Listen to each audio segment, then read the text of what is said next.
Добрый день, уважаемые коллеги. Тема нашего совещания – положение на приграничных территориях России. Брянская область, Белгородская, Курская. Оценка происходящих событий должна быть, безусловно, дана, и это будет сделано. Но главное сейчас – это решение актуальных задач, которые складываются на данный момент времени и исходя из прогнозов развития ситуации.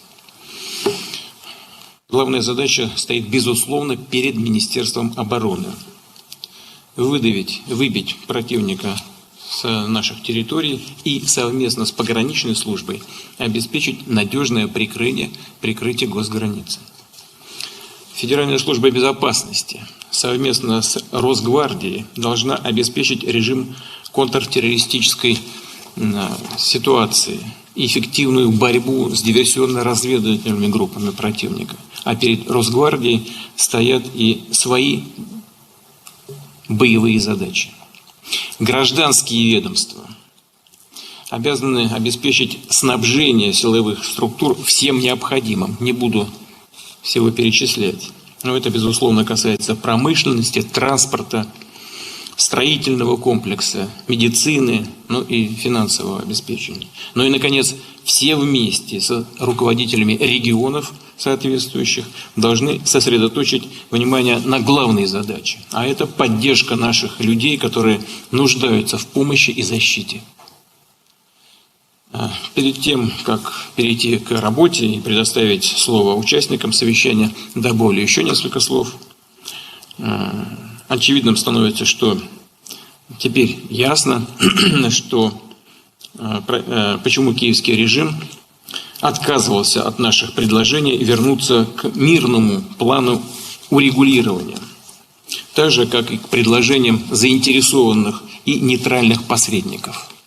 Судя по всему, противник при помощи своих западных хозяев, он выполняет их волю, и руками украинцев Запад с нами воюет. Так вот, судя по всему, противник стремится к улучшению своих переговорных позиций в будущем. Но о каких переговорах вообще может идти речь с людьми, которые без разбора наносят удары по мирным людям, по гражданской инфраструктуре, либо пытаются создать угрозы для объектов ядерной энергетики? О чем с ними вообще можно говорить? Второе. Подобные акции, безусловно, преследуют главную военную цель, а именно остановить наступление наших войск по полному освобождению территории Луганской, Донецкой народных республик, территории Новороссии. И что? Что происходит на линии боевого соприкосновения, каковы результаты? Темпы наступательных операций российских вооруженных сил, добровольцев, ветеранов не только не снизились, а наоборот увеличились. Увеличились в 1,5 раза. По всей линии боевого соприкосновения наши вооруженные силы продвигаются вперед. И, наконец, еще одна из очевидных целей противника – это посеять рознь, раздоры в нашем обществе, запугать людей, разрушить единство, сплоченность российского общества. То есть нанести удар по внутриполитической ситуации. Но и здесь ответ со стороны граждан России уже есть. Это единодушная поддержка всех, кто попал в беду, поддержка армии и увеличение, что очень важно, увеличение количества желающих присоединиться к нашим мужчинам, к бойцам, которые героически с оружием в руках защищают Россию. Количество желающих заключить контракты с Министерством обороны в последние дни увеличилось. Главари киевского режима не только совершают преступления против российского народа, но по сути встали на путь и истребления самих украинцев, украинского народа, которого своим, судя по всему, уже и не считают. Потери вооруженных сил Украины драматически для них увеличиваются, в том числе среди наиболее боеспособных частей и подразделений, которые противник перебрасывает к нашей границе. Противник, безусловно, получит достойный ответ, а все цели, стоящие перед нами, вне всяких сомнений, будут достигнуты. Давайте перейдем к работе. И в начале нашего совещания хочу предоставить слово руководителям регионов. Давайте начнем с Брянской области. Пожалуйста. Здравствуйте, уважаемый Владимир Владимирович. У нас сегодня ситуация на территории Брянской области, она, можно сказать, стабильная. Она такая же, как и было и месяц назад. Мы видим по количеству обстрелов, оно в принципе, можно сказать, постоянное, то есть в пределах 80-90 обстрелов за неделю. Но что хочу отметить, это то, что за последнее время мы видим, когда они все больше и больше начинают обстреливать мирное население. Если взять даже буквально предыдущий день, 9-го, то из 22 обстрелов 11 было по мирным жителям, по населению, которое там проживают, по домам, по машинам, по автобусам. Все, что получается ущерб, мы возмещаем с областного бюджета. Сегодня мы людей не отселяем, и наш силовой блок, они анализируют ту ситуацию, которая там происходит. То мы принимаем общее решение, что пока еще отселять нам не нужно. Но мы ведем эту работу и с жителями, то есть мы жителями всегда предлагаем им выехать для того, чтобы, если боятся, то есть в пункт временного проживания, но пока еще никто нас не желает. Поэтому эта работа у нас есть, взаимодействие со всеми силовыми структурами налажено в рамках контртеррористической операции. Пункт временного проживания у нас готовы на 1576. Если нужно, то мы можем развернуть на более чем 32 тысячи. Но мы сейчас пересмотрели, учитывая опыт и Курской области, и все пункты временного проживания мы вынесли на расстояние более 50 километров. То, что сегодня задачи поставлены Министерством обороны, Марат Иванович Хуснуллин с нами проводит совещание. В принципе, у нас все готово, все мобилизовано, и мы приступаем к работе. Какие проблемы были, финансирование, нехватка профнастила, они все решены. Да, спасибо. Я что хочу сказать. Для нас очевидным является то, а я уже об этом сказал, что противник будет и дальше пытаться дестабилизировать ситуацию в приграничной зоне с целью раскачать внутриполитическую ситуацию в нашей стране. Поэтому, если сегодня в Брянской области относительно спокойно, это не значит, что завтра там сохранится такая же обстановка. И я вас прошу самым внимательным образом к этому отнестись, вместе с силовыми структурами, вместе со штабом, который создается по линии ФСБ России при поддержке Росгвардии. Все вопросы, которые нужны для обсуждения, для подготовки к любому развитию ситуации, вместе с МЧС России заранее нужно подготовить и решить. Хорошо? Хорошо. Да, договорились. Пожалуйста, Белгородская область. Добрый день, уважаемый Владимир Владимирович, уважаемые коллеги. У нас за последнее время ситуация улучшилась только по городу Белгороду по сравнению с первым кварталом 2024 года. Было только 2 ракетных атаки на Белгород кассетными боеприпасами. В целом по приграничью ситуация резко ухудшилась. И очень сильно возросло количество обстрелов как ствольной артиллерией, минометами, РСЗО, так и кратно увеличились атаки беспилотных летательных аппаратов.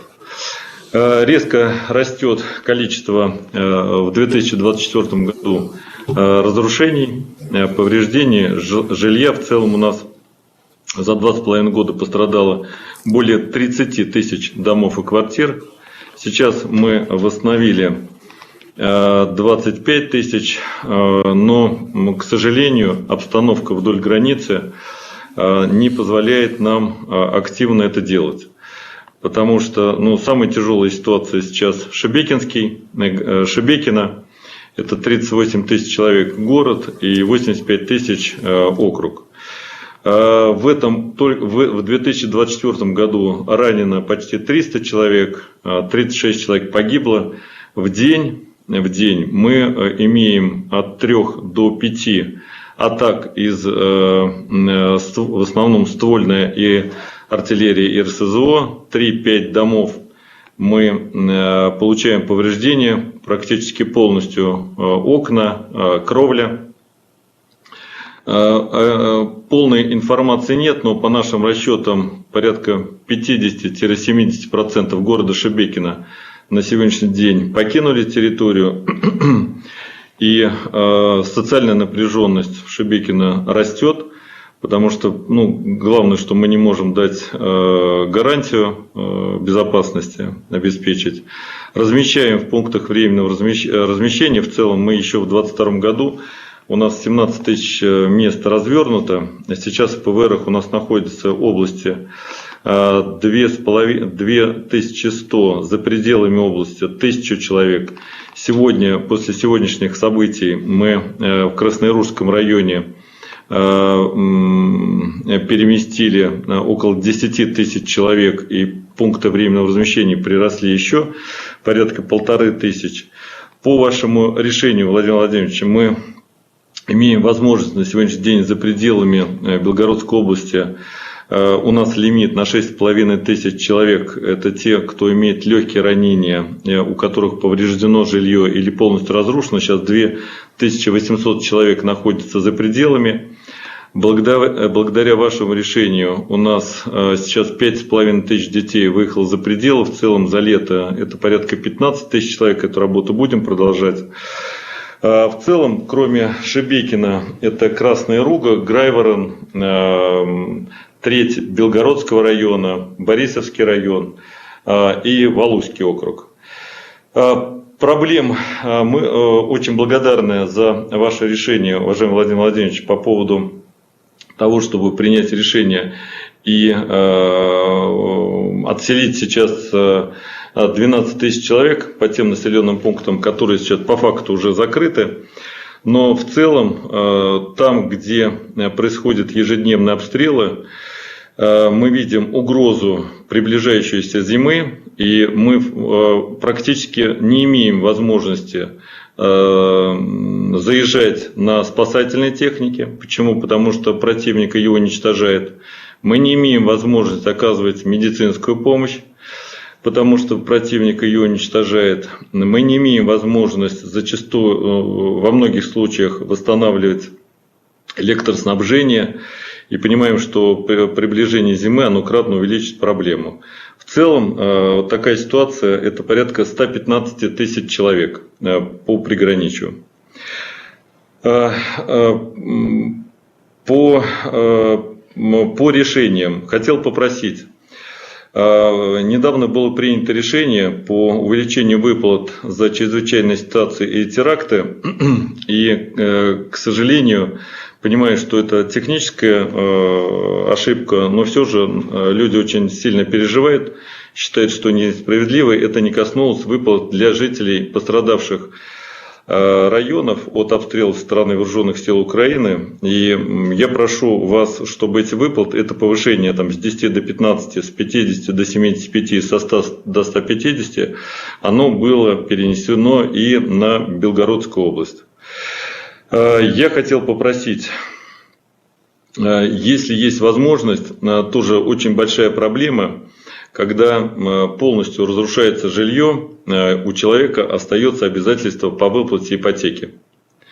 Каникулы даются только на 6 месяцев банкам, но через 6 месяцев построить новый дом или многоквартирный дом физически невозможно. Мне кажется, было бы справедливо списывать ипотеку с последующим предоставлением жилья по тем программам, которые сейчас реализуются. Сегодняшняя ситуация в Красной Яруге, надеюсь, что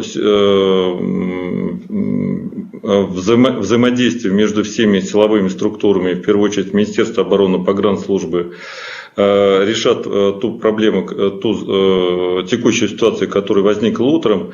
И завтра, надеюсь, что мы вернем людей на места их проживания, за исключением 3 населенных пунктов, в первую очередь Колотиловки, которая еще пока не населена, но находится фактически под постоянным обстрелом, и будем принимать решение по ее отселению с предоставлением жилья.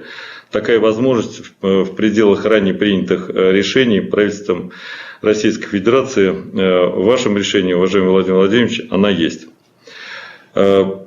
Все. Спасибо. Денис Валентинович. Да, Владимир Ильич, что касается Пожалуйста, Курской прокомментируйте, области. пожалуйста. Мы с вами уже говорили по некоторым вопросам, только что. Пожалуйста. Да, Владимир Ильич, спасибо большое. Что касается Курской области, мы в ежедневном контакте находимся с Алексеем Борисовичем. Доклады поступают от всех ведомств, кто сформировал свои штабы. В первую очередь это касается федерального ЧС, это Министерство чрезвычайных ситуаций. Вся работа проводится по эвакуации населения в пункты временного размещения. По вашему решению обеспечиваются выплаты и предоставляются единовременные по 10 тысяч на человека. И сегодня мы дали разъяснение, в том числе по тем выплатам, которые обеспечиваются в рамках ЧС, что это 2 разные выплаты, 10 тысяч и 15 тысяч. Все необходимые мероприятия проводятся, держим на контроле. Значит, то же самое происходит с Россетями. Постоянно идет повреждение трансформаторов, происходит отключение электричества. Россети оперативно в те районы, где безопасно, выезжают, там, где это невозможно сделать, происходит переключение. Я буквально недавно вам по ситуации по Курчатову докладывал. Значит, все остальные вопросы на контроле находятся с регионом, отрабатываем оперативно. Спасибо. Смотрите, сейчас Гладков Вячеслав Владимирович, он поднял несколько вопросов по ипотеке, там, по некоторым другим. Вот на это вы можете сейчас прямо отреагировать или нет? В части Белгородской области могу сказать, что принято решение вами поддержано по Курской относительно моратория на выплату ипотеки, потребительских кредитов. Все банки уже взяли в работу, это касается и Сбера, и ВТБ, и все другие банковские учреждения, которые предоставляли жителям Курской области. Мы также оперативно отработаем и по Белгородской области. Да, надо обязательно сделать, Марат Иванович. Владимир Ильич, мы подготовим это решение, оно абсолютно справедливое, его надо сразу распространить и на Белгородскую, и на Курскую, и потенциально на Брянскую, если такие случаи будут возникать. Соответствующее решение здесь, Валентинович, отработаем вам. Да, хорошо. Вячеслав Владимирович, вы оформите вот это в качестве бумаги, ладно, чтобы это был документ? Хорошо. Тоже. Спасибо. Пожалуйста, Курская область. Смирнов Алексей Борисович. Добрый день, уважаемый Владимир Владимирович, уважаемые коллеги. В настоящее время ситуация в регионе сложная. На сегодняшний день под контролем противника находится 28 населенных пунктов. Глубина проникновения на территорию Курской области составляет 12 километров. Ширина по фронту 40 километров. Ну, это, послушайте, Алексей Борисович, это военное ведомство вам доложит, какая там ширина и глубина. Вы расскажите нам про социально-экономическую ситуацию и о помощи людям доложите. Да, но у нас 28 населенных пунктов находится как раз в этой зоне. Это порядка 2000 человек, о судьбе которых мы не знаем. Кроме того, за это время в разы выросли атаки БПЛА и ракет. 194 снаряда, ракеты БПЛА у нас в адрес области направлено, 147 сбито. Был прилет в жилой дом, 9-этажку, 13 человек ранено. был разрыв 2 дня назад в ночное время на администрации области. Мы все находились на работе. Значит, для координации действий к нам прибыл генерал-полковник Никифоров Евгений Валерьевич. Со всеми силовиками налажено взаимодействие. За это время мы, как вы поручали, Владимир Владимирович, на 2 этапа разбили переселение людей. Первый этап — это в 4 районах 10-километровая зона и Суджанский, Кореневский район полностью. 8 числа приступили полностью все 6 приграничных районов и 2 района Башсолдатский, Львовский прибавились к ними, те, которые граничат с атомной станцией. Итого это 180 тысяч человек. Выехал на сегодня и эвакуировано 121 тысяча. 59 тысяч работа продолжается. К ней привлечены, помимо наших служб и федеральных, ДНД, волонтеры, молодая гвардия. На сегодня развернуто 53 тысячи мест в ПВРах. Из них развернуто Москвой 20 тысяч мест. Спасибо большое, Сергей Семенович, постоянно на связи. Во всех других регионах России 25 тысяч мест. Мобильный ПВР у нас здесь на станции 2400 мест. Это РЖД. Всего ПВР 106. В них размещено 7524 человека. Из них дети 1083 человека. Но резерв есть. Подошел лагерь МЧС из Росрезерва на 10 тысяч мест. И готовится в Москве дополнительно 10 тысяч мест. В каждом ПВР работают психологи и МЧС России, и местные из наших школ, а также оказывается бесплатная юридическая помощь. В круглосуточном режиме осуществляется выдача гуманитарной помощи. В наличии на сегодня 10 тысяч суточных пайков, 28 тысяч недельных продуктовых наборов, воды 112 тысяч литров.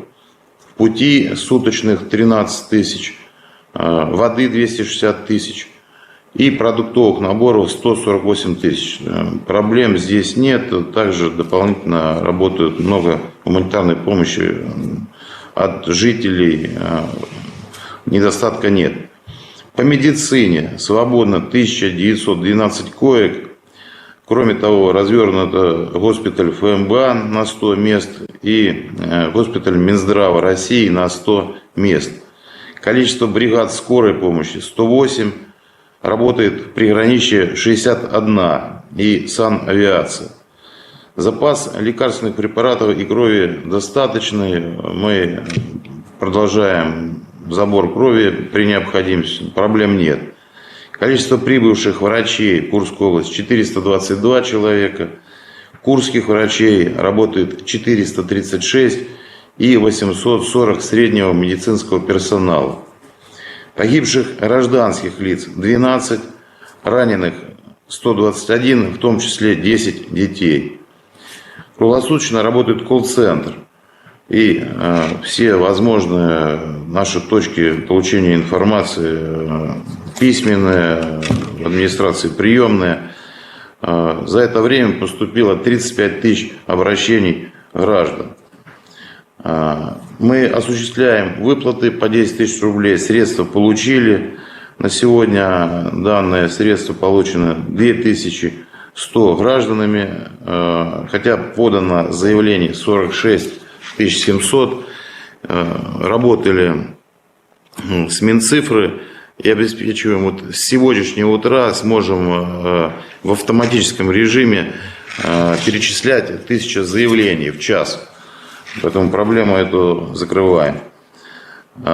Поступили средства на переселение людей из приграничной обстреливаемой территории на 300 семей. 131 заявление отработано. Люди подбирают жилье, сертификаты выданы, работа продолжается.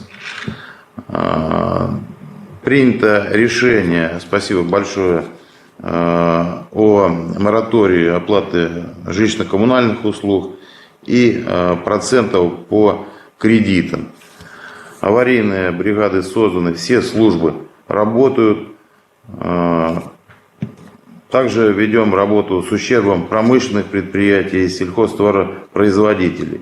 Только сейчас, вот с утра выслали бригаду, с первого раза не получилось, позавчера бригаду Россетей восстановить электроснабжение в Беловском районе попала под обстрел, причем снаряды были с химическим оружием, укрылись в РОВД, все живы, но отравление было и у сотрудников полиции, и у главы сельского совета. Но сегодня получилось, трансформатор починен при сопровождении Росгвардии, лично там выезжал руководитель МРСК-центр, половина района запитана от электроэнергии, также свинокомплекса.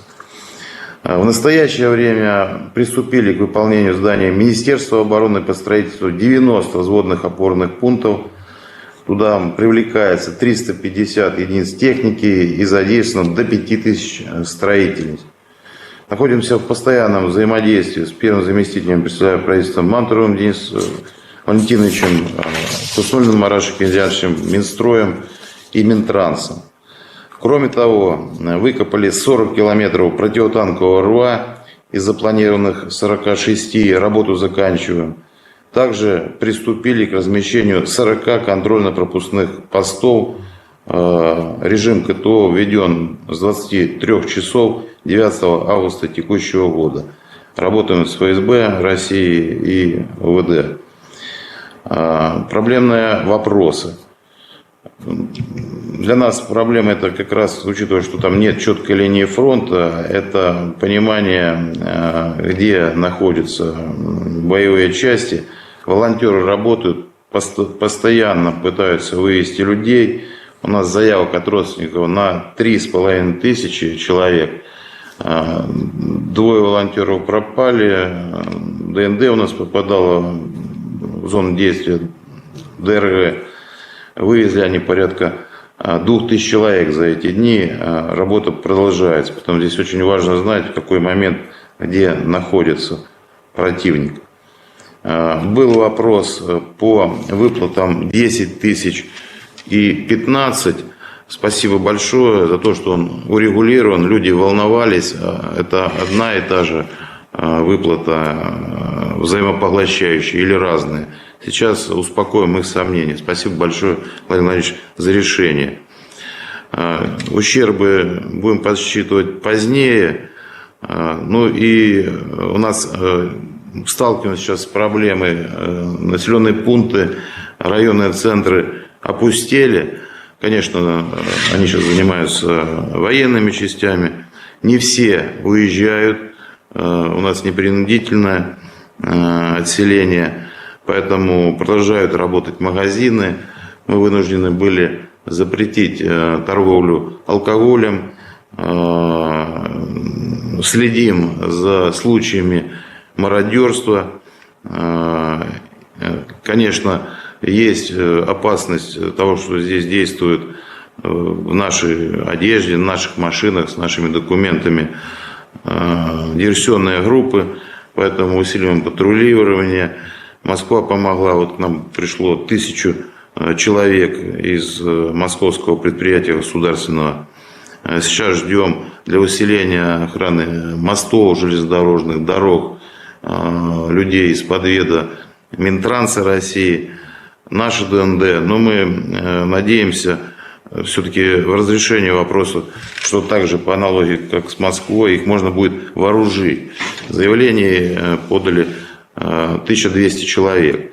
Сейчас ежедневно привлекается к работе посменно до 500 человек. Доклад закончил, готов ответить на вопросы.